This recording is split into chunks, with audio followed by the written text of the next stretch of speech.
So I told you earlier the Heat are 8-point underdogs tomorrow night. And that's kind of the disrespect that they have faced all season long, all postseason long, I should say. And it's weird that nothing has been able to change Vegas and the betting public's view of the Miami Heat. Nothing.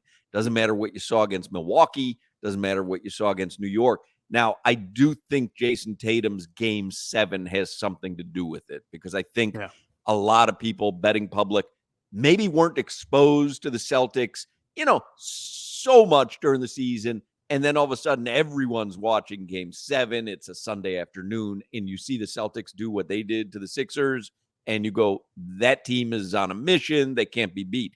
But that's really what the Heat have faced all postseason long, and they've laughed all the way to the Eastern Conference Finals. They beat the number 1 seed. They're underdogs to 5. They beat 5. They're underdogs to 3, I believe. Yeah, but you'd expect them to be an underdog. 8 points in Game 1, I think, is a lot. Yes, to your point, Hawk, they thought we couldn't play with Milwaukee. Then they thought we couldn't even play with the Knicks. And now they think we can't play with Boston. It's what the Heat do. Like what Jimmy's doing, nobody expected it. The Jimmy 56-point game means way less to people than Tatum's Game 7 because it's so close to the conference finals and all that. That's what it is, Hawk. That's recency biased. I don't think the Heat are outclassed at all by the Boston Celtics. I do not believe that. It's what we saw, recency biased. Let's listen to Jimmy Butler. This sound is courtesy of WPLG Local 10. Here's Jimmy Butler. I said I probably meant it. Just like I mean every year when I say we're going to win a championship, I mean it.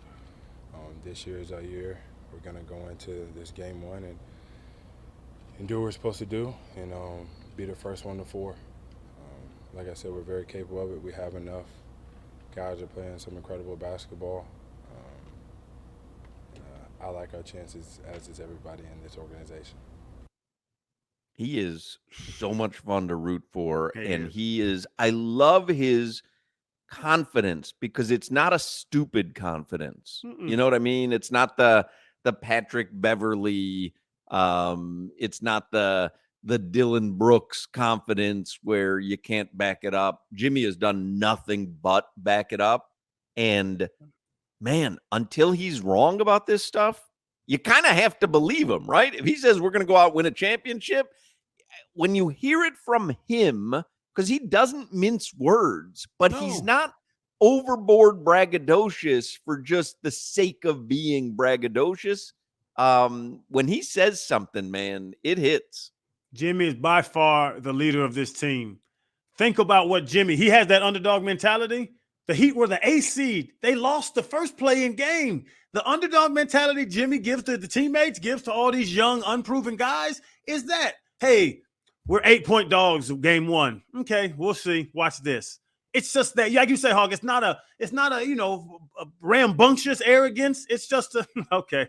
I told y'all every year we could win the championship. Just right. calm. He says it so matter-of-factly. Yeah. It's like, oh, okay, yeah, well, we're going out to win a championship. Yeah, and that's what and these young boys, all the Struces and the Calebs and the Gabes, they can see that, and that's something that they can emulate. They can't do a lot of the superstar rambunctious stuff. They can emulate going out there working hard and believing in yourself.